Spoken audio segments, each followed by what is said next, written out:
So as I mentioned before, this was they first put this trailer out in front of The Dark Knight, and it got everybody excited because everyone thought this was going to be the next big blockbuster. You know, everyone was thinking that this was going to be the next big thing, and DC was finally going to go head-to-head with Marvel because of this, and Watchmen was supposed to be this movie that was going to spring that notion forward faster than a speeding bullet, you know, like Superman. But despite a lot of high buzz on the same level of The Dark Knight, and the thought that despite the R rating, this movie would be as big of a hit as The Dark Knight, that was not the case. Watchmen, while it wasn't one of the biggest bombs of all time, certainly wasn't the mega hit that Warner Brothers was hoping for.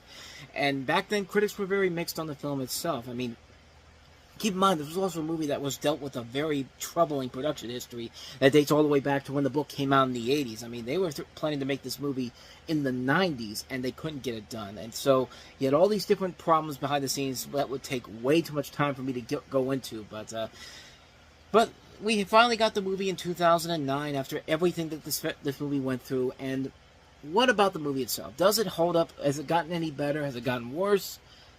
Let's talk about it. Let's talk about the plot. One of the Minutemen, a group of superheroes in the 1940s, the comedian, played by Jeffrey Dean Morgan, is killed from a throw out of a plate glass window. And one of the Watchmen, Rorschach, played brilliantly well by Jackie Earle Haley, is on the case and goes to other members of the Watchmen to see if they know anything. The other members include Night Owl 2, played by Patrick Wilson, Dr. Manhattan, played by Billy Crudup, Silk Spectre II, played by Millen Ackerman, and Ozymandias, played by Matthew Good. Since the Keene Act was passed in 1977, superheroes were eliminated and forced to give up protecting the day and forced to live normal lives. And honestly, the film is faithful to the graphic novel for the most part. And as I said before, many critics criticized the film for that, which, I mean, that's something where, you know, you stay as tried and truthful to the graphic novel as you can, and all of a sudden you do it, and then people get pissed off at you for that. But how do I feel about the film overall? I liked it back then.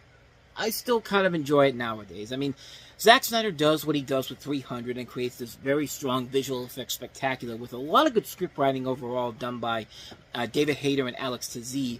And you got a very good cast involved in this movie. Not just because of Haley, but the rest of the cast are doing very good jobs in this role. It's a well-made movie. It can run a little bit too long. It's about 12 minutes longer than The Dark Knight, and like that movie, it doesn't really ruin the ebb and flow for me, per se, but it can get too long pretty quickly.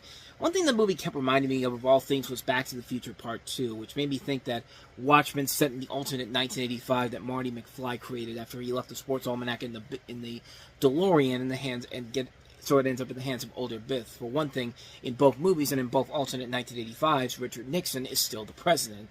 And ever since I saw that movie, that thought never got out of my head throughout the entire film, thinking about that. The film does have a lot of notable flaws. The songs they throw in here, they're thrown in there just because it makes them feel so badly. I don't like the songs in here because they feel badly placed. Like, they have no context in this thing whatsoever. Like, how do you put a Leonard Cohen song in the middle of a scene where Night Owl and Silk Spectre have sex? Like, I mean, it's like a precursor to what he would do later on with Sucker Punch, but not quite to that levels, but it is kind of just like, really? You're going to throw that in there? They just throw in random stuff in there, too. Like, there's a scene in the movie where, you know, a pointless scene where Night Owl 2 is screaming, "No!" after Rorschach is killed. That's just like, you never buy into it because you never felt like Rorschach and Night Owl never really were that close that Night Owl would have that reaction. I just felt like they threw that in there because, oh, we got to build the drama up here. And it was doing so well, and they throw that in there, and it's just like, there's a lot of stuff in the film. There's a lot of times when the film takes off from what it was doing beforehand. It goes in these random subplots that don't really make a whole lot of sense, but I mean, my final thoughts on it overall is that I still enjoy this movie a lot. I think it is a little too long, and it has a lot of notable flaws, but it's still a better movie than I think most people give it credit for. It's definitely a movie where you could tell that Zack Snyder wanted to make a really good movie based off of a really good graphic novel, and for the most part, he did the best he can with it. Couldn't have been better? Absolutely. And in fact, it would get better, as 10 years down the road, we would get the HBO miniseries Watchmen, which I think is still a fantastic show. And I think that's a much better adaptation of the graphic novel than the movie is. But I still think the movie overall is good. The acting is really good. The action sequences are still very fun. It's still a very well-made movie. And considering what Zack Snyder has done since then, this is definitely one of his stronger movies. And it, of course, will not be the last time he tackled a big comic book adaptation in the DC world. But we'll eventually get to that when we get to Man of Steel. But But for this being what it is, I liked it. I thought it was actually alright. So that's my thoughts on Watchmen overall.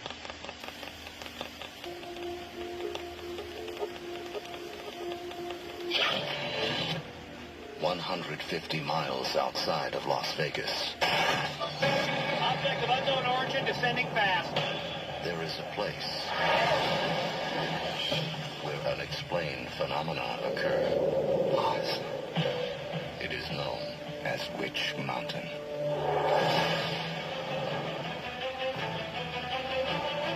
Where to? We must travel in that direction. Latitude 40.5. We're just gonna stick with that direction. Those vehicles behind us are indicating a pattern of pursuit. I'm just gonna let him pass. Are you doing this? There's no way. No. My brother and I are not from your planet. Well, you don't look like aliens. What does an alien look like? You know what aliens look like? They're like little green people with antennas that take me to your leader, Earthlings. Oh. You're telling me you think those two kids were extraterrestrials searching for their missing spaceship? Oh, they can also do all this stuff, too. Our spaceship is locked inside Witch Mountain. If we don't get there in time, the invasion will begin. Who is he? He's a bounty hunter. It's neat. Real neat. Don't worry, I'll get you to where you need to go. We appreciate your understanding. She talks to dogs. Of course she does. You are in way over your head. We got him. We have to hurry. Run, run, run! Whatever you're doing, keep doing it. I get claustrophobic in tight places. How are you with heights?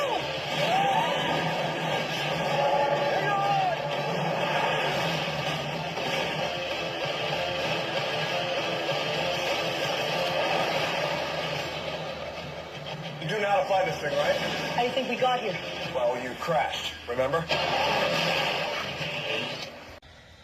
So in this film, you have Dwayne Johnson starring as Jack Bruno, a Las Vegas taxi driver who must get extraterrestrials Seth and Sarah, played by Anna Sophia Robb, and also, who's the other kid? I think I accidentally said that he was Josh Hutcherson, but no, I'm thinking of Bridget Terabithia, but no. Alexander Ludwig is the kid who plays Seth in here, and they have to get them to their spaceship on Witch Mountain before an assassin, played by Kieran Hines, and several government agents can catch up to them.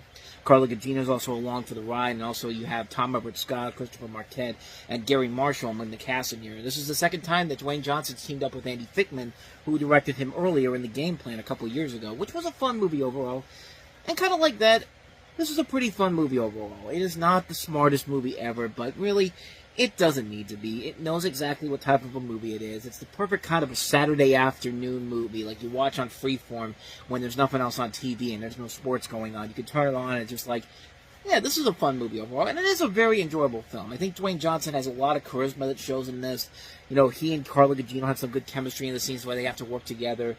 And kind of interesting that they would rework together again 6 years later in San Andreas. And the film overall has some pretty impressive visual effects, all things considered. I mean, this is only a $50 million budgeted film, and it just shows how good they can make the effects in here overall with not even that small of a budget, but smaller compared to the typical blockbusters as a whole. And like I said, it's a movie where you don't go into it expecting anything smart or clever. You just want to go in there and watch a good, fun, a cheesy, fun Disney movie in general. Now, I never grew up with the original Witch Mountain movies in general, but you can get pretty much a good idea of what those other movies were about in general, and this is a nice upgraded version of that. I think it's a very entertaining film. I think it's a very solid remake. Nothing too crazy, nothing too amazing, but definitely one you want to check out. It's one I do recommend checking out. Race to Witch Mountain. So with that said, let's go ahead and move on to the next movie we have here. It's the remake of one of Wes Craven's early films, The Last House on the Left.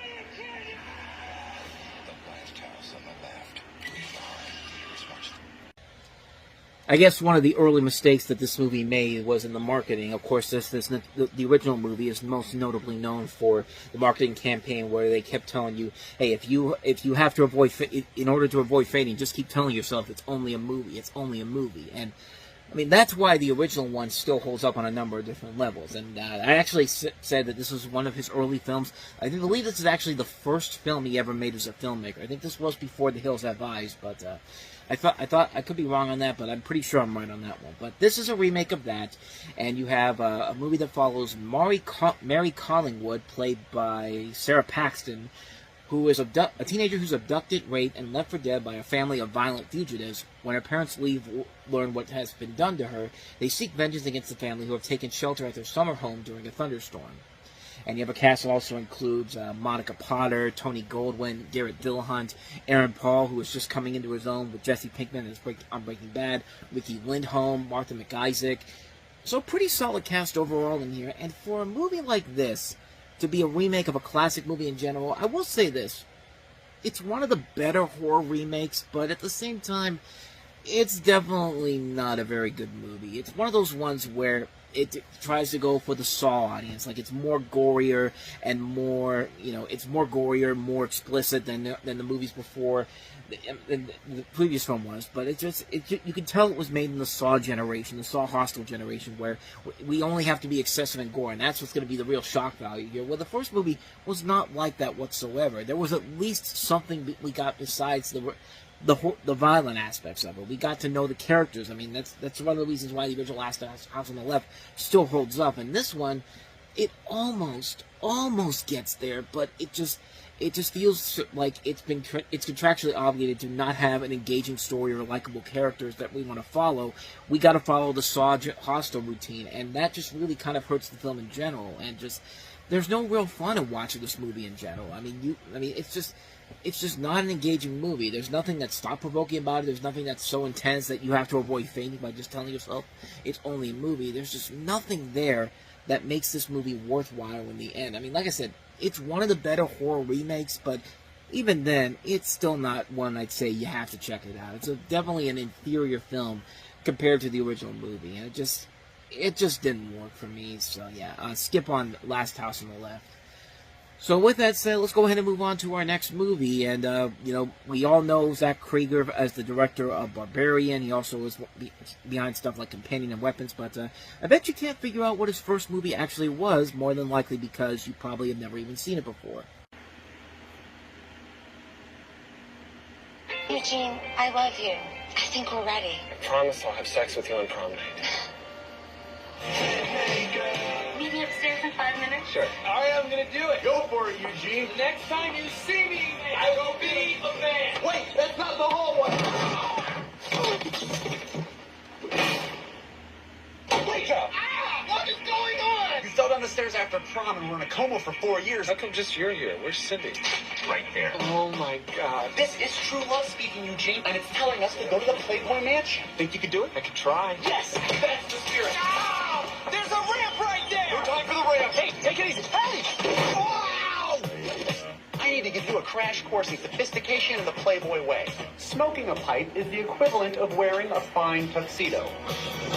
Tucker? This usually never happens. Shut up, Tucker. Uh-oh, dude. Here come the firemen.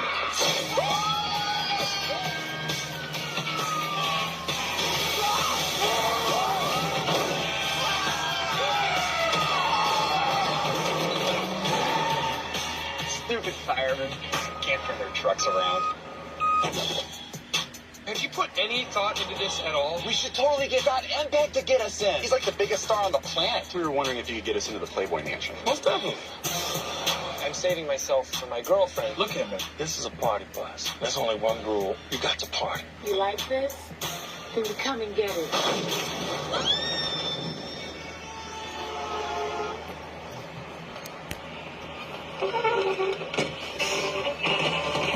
Don't worry, dude. Things work out. Are you boys looking for a ride? I'm Katya. This is my girlfriend, Vanka.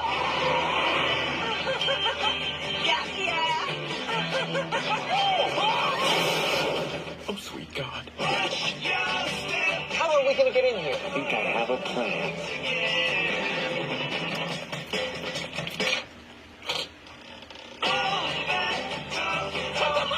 Excuse me, sir. I'm looking for Miss March. Oh, yeah? How's that working out for you?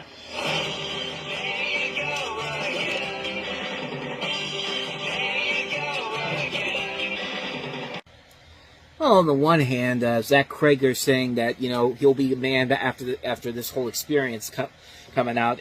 That ended up being true because he has gone on to become one of the most well-known young horror directors out there with Barbarian, and of course he's working on Weapons right now, and he's got the Resident Evil movie, which has given him a lot of money in general. So, hey, he was right on that front. But yeah, this is one of those movies where you see that trailer and you see moments in there that are really funny, but at the same time you also see stuff in there that's just kind of a generic ass raunchy comedy, and that's really the major problem with the movie, is that there's times when it has a lot of flash of potential, but then it just kind of falters on some of the stuff that you expect to see in a movie like this.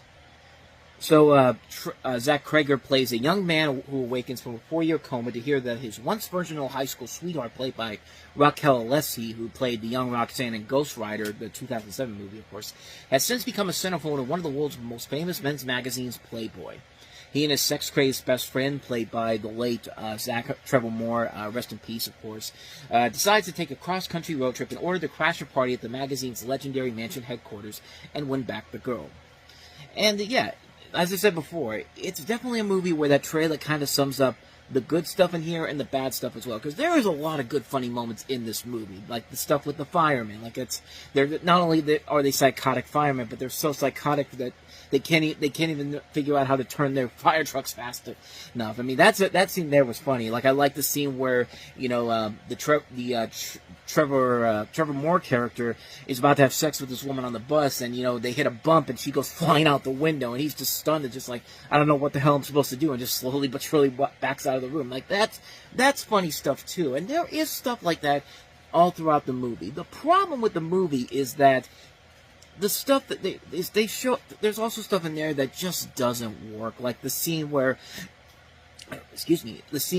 you know, Trevor Moore is hitting his best friend while he's still in the hospital, you know, coming out of the coma, like hitting him with all this stuff. It's just like he keeps getting injured. Like, that seems like it's way too excessive. Like, it's just going too far. It just seems like they're doing it for the sake of having a joke there. And they throw in lazy attempts at gross out humor. Like, the big thing is that, you know, because he's been in the coma for 4 years, he hasn't gone to the bathroom, so now he has explosive diarrhea. And it's just like, really? We're going to throw that in there? Like, it's just... And it doesn't happen once in this movie. It happens 3 times. 3 times over the course of this goddamn movie. Every 30 minutes it happens, and it just feels like, why? Like, why do we have to throw that in there?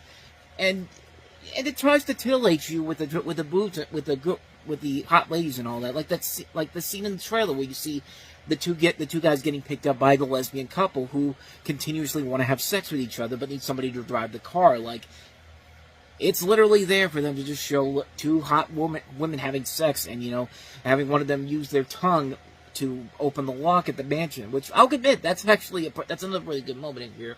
But again, like, they just see it's in between the stuff that actually does work. There's stuff in there where you just feel like they're forcing it in because it's an R-rated, gross, raunchy comedy, so we have to go down the American Pie route here. But the difference is, American Pie can make that stuff, that gross out humor, smart. Like, the Judd Apatow movies can make that funny, that raunchy humor smart. This just feels like they're trying way too hard to just get a laugh out of you, and it's not funny most of the time. There's times in here where it is funny. There is a good cast involved in here. I like the fact that Hugh Hefner was so interested in this. Like, he really liked what he saw from this, and he wanted to be a part of this movie. In fact, Robert Wagner was originally cast as Hugh Hefner, and they showed it to Hefner, and he said he did a great job, but the audience at the test screenings for this didn't react to it, and so they wanted Hefner to play himself in here, which he was more than willing to do. So I like the fact that he was able to go in there and do that. And yeah, it shows how much he was really interested in these movies like this. He was also in The House Bunny too, which is the far superior movie overall. But this, it's a complicated movie. This is a film where half of it is actually kind of decent, but then the other half is just stuff that they're just forcing down your throat, like really just bad comedy all across the board.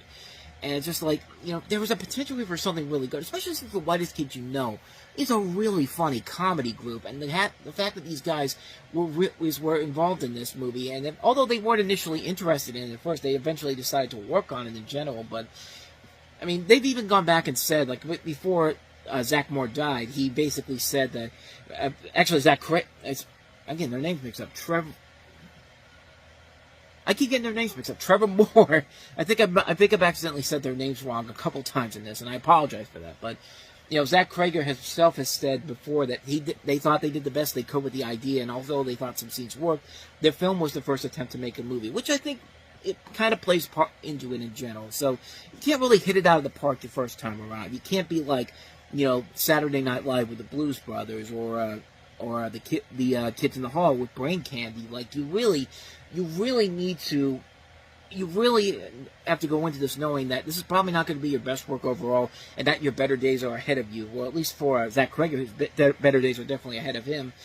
Even though Trevor Moore has stood by the movie up until his death, comparing it to the TV show, saying that some parts are funny, some parts ain't.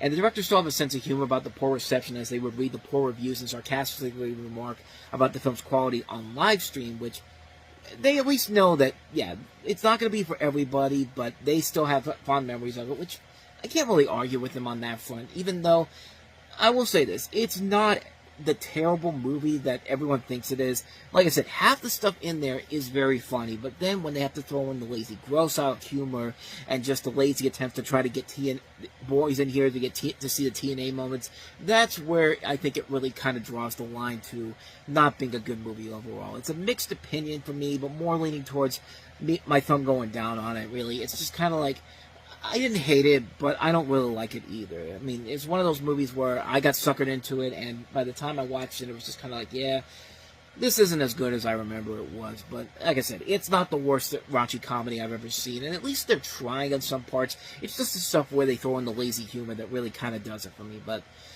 I mean, that's just my personal take on it, per se. So that's my thoughts on Miss March. Let's go ahead and wrap this up by taking a look at easily the best movie on this entire show this week, and that is, of course, Sunshine Cleaning.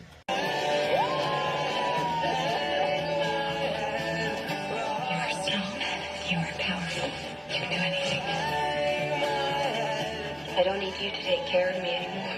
It's not your job. It never was. Are you still cleaning houses? Actually, I own my own crime scene cleanup service. We come into people's lives when they have experienced something profound and sad, and we help. Oh, God, it smells badly. Slow down! Here! Slow down! Oh, my God, Rose! Come on! Do it on your own, idiot! It'll wash out! Easily one of the more underrated movies released in 2009. You have a story that follows Amy Adams and Emily Blunt, who are two sisters who start a crime scene cleanup business, and the various events that occur in their respective lives. Amy Adams plays Rose, who is a responsible house cleaner raising her 7-year-old son Oscar, and she's also having an affair with a married cop, her high school sweetheart. And Nora, played by Emily Blunt, can't hold a job. Their dad, Joe, played by Alan Arkin, is quirky, and when Oscar is expelled for his odd behavior, Rose wants to earn enough to send her to private school. And Max suggests she clean up after crime scenes, suicides, and deaths that go undiscovered for a while. Rose enlists Nora, and Sunshine Cleaners is born. Nora bonds with the dead. Rose finds out that it's a regulated business, and complications arise.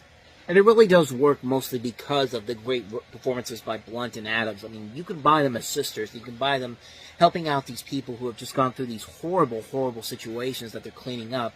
You know, they're not just there to clean up the mess, but they're also trying to give these people an uplifting look on life in general. And it just works really well. There's a great cast. It also includes Steve Zahn, Eric Christian Olsen, Kristen Collins Jr., Marilyn Reichkub. And this is a really, really solid film. It's directed by Christine Jeffs, who has not made a movie but in a long time since this, but she did have a movie that was at Tribeca last year, A Mistake, which features Elizabeth Banks, which supposedly got a lot of good reviews, and I'm actually kind of surprised it has yet to get a distribution release, because I'm really kind of curious to check it out. I really like what this woman did with this film. This is a really good movie, man. This is one of the more underrated films that came out in 2009, and it might very well be the best thing that Overture Films put out as a studio in their brief time on this planet. it's one I highly recommend checking out. Sunshine Cleaning. If you can't find it on DVD, find it online. I'm sure you can find it on Amazon or find it on Netflix. Find it anywhere, man. It's a film that I highly recommend checking out. It's one of the best movies of the year, and one I highly recommend checking out. Sunshine Cleaning. You and me together forever. 50 years ago, the students of William Dawes Elementary imagined what the future might hold. Today, we unveiled their legacy.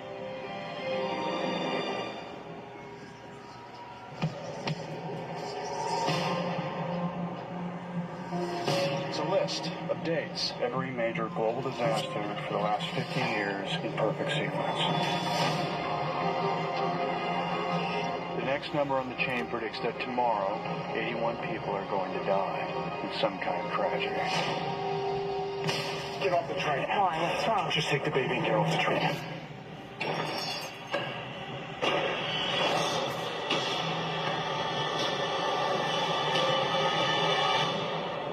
Estimates put the presumed dead at 81. Prediction came true. It's not coincidence. Don't let them watch the news. Why don't you tell me what's going on? They were here. Who? The Whisperer people. The numbers are a warning. They're a warning to everyone. This is not a test. This is an emergency broadcast transmission.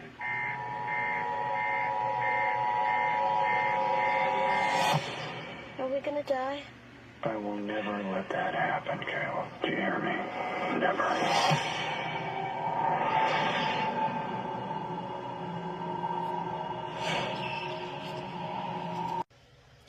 See, that trailer in particular has some of the stuff that's actually kind of cool about this movie and kind of makes it worth it a little bit, but, you know, honestly, this movie could have just been yet another bland, generic Nicolas Cage movie where you're just waiting for somebody to give this guy a good script already, because this is getting ridiculous of how many bad movies he was making between 2005 and 2010. But no, this thing had to go down a pathway that just ruins the film altogether. So as you tell from the trailer, this is centering on the discovery of a strange paper filled with numbers and the possibility that they somehow predicted the details of various disasters. As they say in the trailer, this thing has somehow been able to predict, you know, the number of major disasters over the past 50 years, like how many people are going to die. Like this thing predicted the Oklahoma City bombing, the 9/11 attacks, Hurricane Katrina. And there's an event on there that says that tomorrow 81 people are going to die somewhere. And so you have this New York City subway derailment that kills a lot of people. And according to the news report, it's an estimated 81 people. Oh, knows. Like, it's literally correct, even though it's an estimate, and that number could still either skyrocket or actually get lower. I mean, it literally just says an estimated 81. It doesn't mean the final numbers in general. So yeah, that's part of the problem with the movie in general. But I will say this. The subway derailment is pretty cool, but the plane crash is definitely the reason why this movie has some notoriety to it. Because, man, that plane crash, it's chilling to watch. It's crashing in the rain and exploding. Like, that's one of the few things that makes this movie almost worth it. Because other than that, though, it would have just been a bland, generic action movie with Nicolas Cage in it. But then they had to pull the rug out of you by doing something at the end that just feels completely out of place and completely ridiculously thrown in there. What's the big twist of the movie, you may ask? Aliens. It's my failed attempt to do the aliens meme, but no, literally, they throw in aliens in this, and then they try to throw in religious aspects, and it's just kind of like, what are you doing? Like, why are you doing this in a way that's so stupidly put together? Like, seriously, this is one of the dumbest excuses to have a twist ending that involves aliens and also combining it with religion. And poor Rose Byrne, man. I love Rose Byrne, but even in here, like, when she has to deliver the line, I did it for the children, it's just like, oh, come on. Like, it feels, it's phony, it's forced in, and the whole thing just is completely, this is the reason why this is one of the worst movies I've seen in 2009. Like, this is one of my top 6, I think it's in my top 6, the 6th worst movie I saw that year. If it's not in there, if it's not in that spot, it's definitely in that list. But yeah, it's a bad movie. It's a really terrible movie, and it fails because of that terrible, terrible twist ending. And I expect better from Alex Proyas. Alex Proyas has not usually made a bad movie. This is the guy that did The Crow. This is the guy that did Dark City. This is the guy that did I, Robot. And then he just went ahead and made these garbage movies like this and then Gods of Egypt. Just like, what are you doing, dude? Like, why are you ruining your good name with these piles of garbage? And Gods of Egypt is much worse, but this movie is just so terrible because of how it ends. It's just, I can't believe how bad it is. I can't believe people bought into it. The movie was a huge hit at the box office, and it actually didn't get the worst reviews in general, but I'm sorry. When you throw in a pointless twist with aliens and try to combine it with religion and just have some of the worst line readings ever, it's a recipe for disaster. It's a terrible film. I hate this movie so much. I hate knowing it's one of the worst movies of the year, easily. So we've got the bad movie out of the way. Now let's get to the good stuff. The stuff that actually came out this weekend that was more than worth it. Starting with Paul Rudd and Jason Segel in the comedy I Love You, Man. Will you marry me? Congratulations. Thanks, Mom. So you're not going to have a best man? Peter's always been a girlfriend guy. Well, you never really had a best friend. Well, who's your best friend? Your brother, Robbie. What's up? I'm Peter Clavin. I'm the realtor. Sidney Pfeiffer. Hey, check out these two. That guy needs to fart. He does seem to be quenching. Wait for it. Boom. That's a fart. You called that. Yeah, well, I know my farts. Welcome to the Temple of Doom. What do you guys do for 7 straight hours? I slapped the bass big time. You sound like a leprechaun. Doesn't sound reggae? No. Slapped the bass. Give me your best Bond impression. Get out of my dreams and into my car. Looking for your pot of gold? Why does everything I do sound like a leprechaun? So is he your best man? It's way too early to tell. In your plastic bag, or I don't clean up after my dog. Damn it! How about cleaning up after your dog? You mind your own! What the? I Love You, Man. Rated R. So yeah, trailer kind of speaks for itself what the plot is. Paul Rudd is a friendless man who's looking for a best man for his upcoming wedding. However, his new best friend, played by Jason Segel, is straining his relationship with his bride, played by Rashida Jones. And you see a cast that also includes Andy Samberg, J.K. Simmons, Jon Favreau, Jane Curtin, Jamie Presley among the cast in here. It's a very simple premise overall. Nothing too spectacular, nothing too amazing, but it's a movie that is incredibly funny and one of the big surprises of the year. I mean, this is the third time that Paul Rudd and Jason Segel also have collaborated on a film, with 2 very good movies in the process, Knocked Up and Forgetting Sarah Marshall. Both excellent movies, and this one's not quite as good as those films, but it works because you like the chemistry between Rudd and Segel. These two play off each other so well. And just Jason Segel, man, I've always had a lot of respect for him. I love what he's done in terms of his work. How I Met Your Mother, I think, is a great show, even though the ending for that show is pretty terrible. And he's done pretty good with shows after that. Dispatches from Everything on AMC was pretty good. And I've seen a little bit of Shrinking, and that's a very good show, too. I mean, the guy has a lot of charisma, a lot of talent to him. And Paul Rudd's Paul Rudd. Paul Rudd can usually never do no wrong. And again, most of the people in here can usually never really do anything wrong. I mean, everybody in here works very well.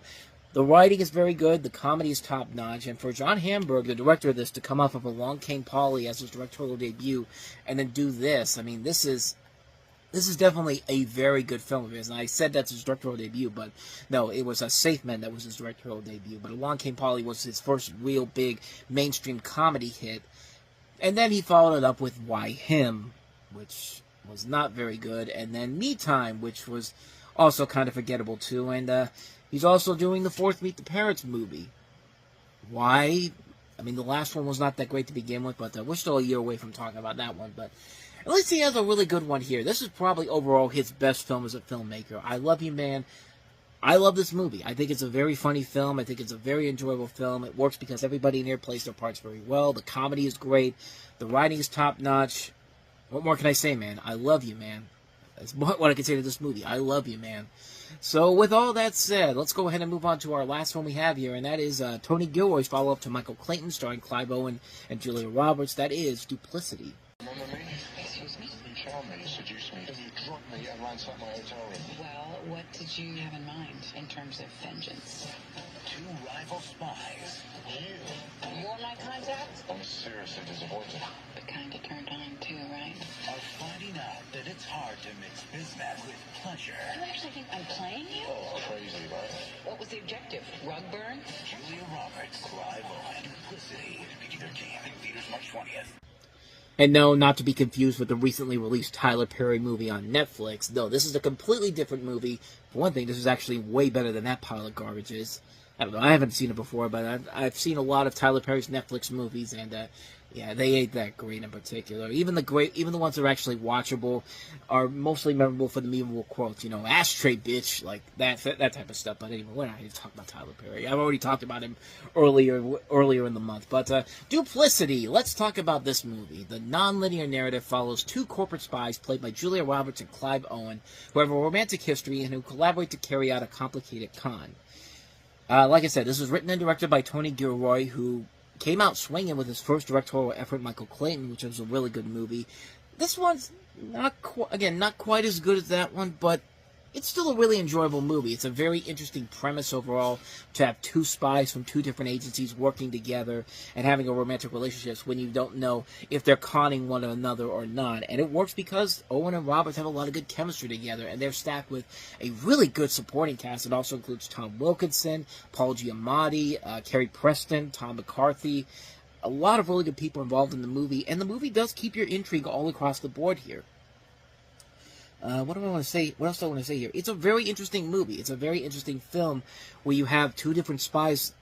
They have this romantic relationship, and you really don't know if they really are still in love with each other, or this is part of their con game. And it's a good movie that keeps you on the edge of your seat. It's a film that doesn't take you on its ride and then just pulls the rug out of you and gives you a lackluster ending. No, it actually does take chances, and it keeps you guessing on how this is going to turn out in the end.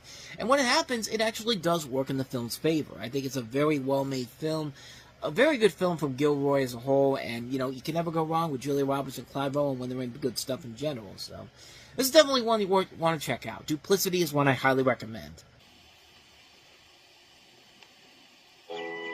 If Susan Murphy thinks her special day will be easy, I think I just got hit by a meteorite. she's in for a big... Susan, you're like really glowing. Big... This can't be happening. Big surprise. This is impossible. Oh!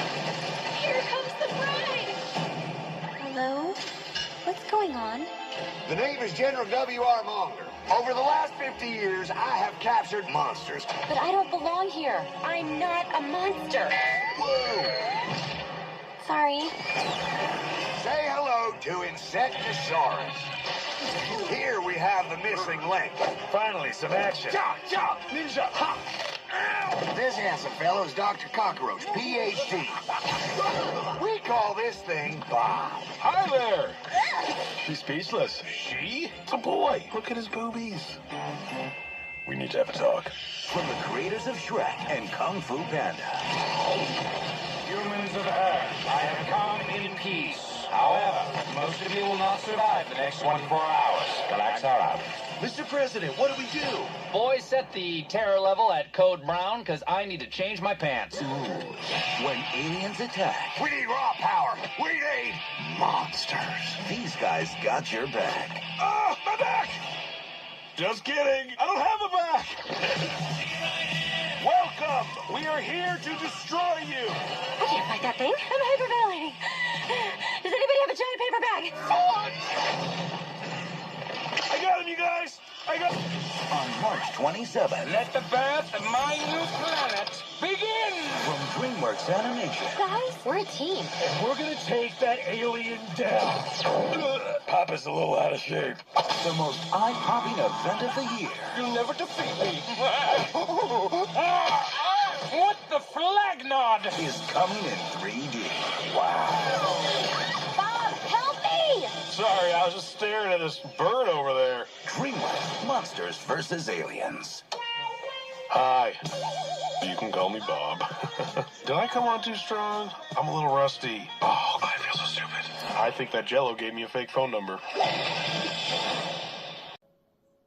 Kind of the forgotten DreamWorks animated movie. In fact, we're kind of in that area where DreamWorks had a couple of animated movies that didn't necessarily not really, I wouldn't say age well over time, but they don't get as much traction or attention as something like, the Shrek movies, or the Madagascar movies, or the How to Train Your Dragon movies, or Kung Fu Panda, or even movies that have gotten sequels as of late, like Trolls and The Croods, The Boss Baby, The Wild Robot, Bad Guys. Yeah, this is kind of in that category of stuff like Over the Hedge, and B-Movie, and also even Megamind. Megamind hasn't really advanced into a big franchise in general. We'll just pay attention to the sequels that don't. We just won't pay any attention to the sequel that came out last year, because that's not a real thing whatsoever. Nor is the TV series. But this was a massive hit when it came out, and then all of a sudden, it just kind of disappeared out of the blue. Like, it really went away after about 5 years, which I don't know why, because the movie is actually really, really good. I mean, it still holds up after all these years, and you can see from the trailer, you have a group of misfit monsters hired by the United States Armed Forces to stop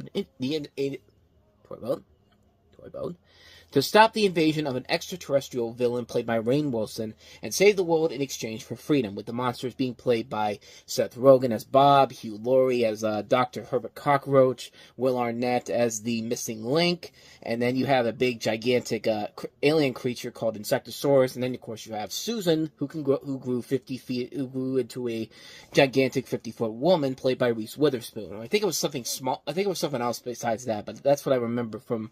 When I think of that, I think of the Attack of the 50-Foot Woman. But this was actually the first DreamWorks animated feature to be released and produced in 3D, instead of just being converted into 3D. As, like I said before, we're kind of getting into that point where we're going to start to seeing a lot of 3D movies that weren't made in 3D being converted into 3D, because everyone thought that was going to be the next big thing.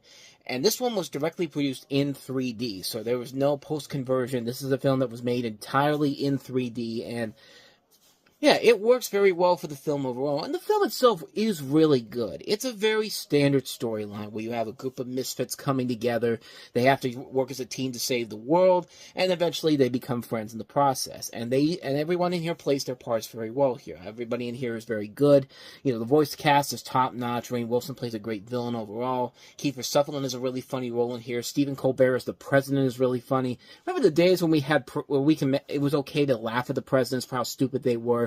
Like, Stephen Colbert in this movie is absolutely hilarious as the president. I mean, he has some of the more memorable lines in the movie. I mean, how can you forget the part where, he shoots the gun at the aliens? It's just like, eat lead, aliens. And then the aliens eat up all the lead. It's just like, evidently they eat lead. And he throws the gun. It's just like, I'm brave. I'm a brave president. Like, God, I miss those days when it was okay to make fun of the president, and not now, where you're literally scared to say anything, and you might have a missile strike landed on you because of you hurt his feelings and all that type of stuff. But okay, that's another thing altogether. But the bottom line here is that this is actually a really fun movie. It's a very solid film.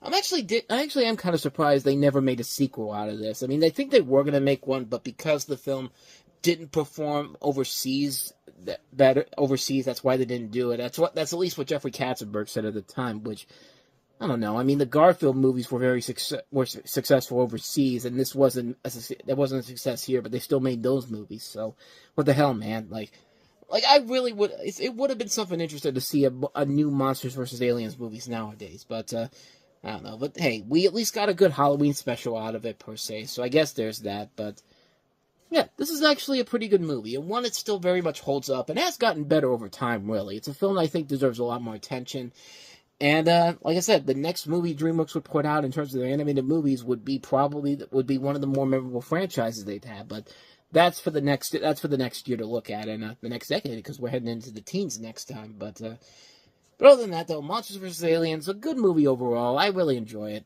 It's a very fun film. So with that said, let's go ahead and move on to our next movie, and that is The Haunting in Connecticut. Why do bad things happen to good people? The fact is, I don't know why this happened to us. It was the most chronicled supernatural attack in American history. In 1987, the Campbell family moved into a house that was a doorway to the other side. These true events What have you done to yourself? have never been explained until now. The Haunting in Connecticut, rated PG-13, hit theaters everywhere, March 27th. Yes, based on a true story. Pay no attention to the fact that the scenes in this movie literally rip off of nearly every single horror film franchise ever made. I mean, there's literal parts of this where you see elements of the Amityville Horror, A Nightmare on Elm Street. I mean, you know, The Grudge. I mean, there's just so many rip-offs in this movie. And the film itself, it's just not a good movie, man. This is one of those examples where the movie probably could have gotten away with it, but they had to throw in the based on a true story, ooh, which, yeah, turned out not to be a true story after all. But the film is alleged to be about Carmen Snedeker and her family through Ray Garton, author of In a Dark Place, The Story of a True Haunting, who has publicly distanced himself from the accuracy of the events he depicted in the book. And it follows the story of the fictional Campbells as they move into a house, a former mortuary, to mitigate the strains of travel on their cancer-stricken son, Matt. The family soon becomes haunted by violent and traumatic events from supernatural forces occupying the house. Yeah, haven't seen any of this done before. Oh, wait, yes you have.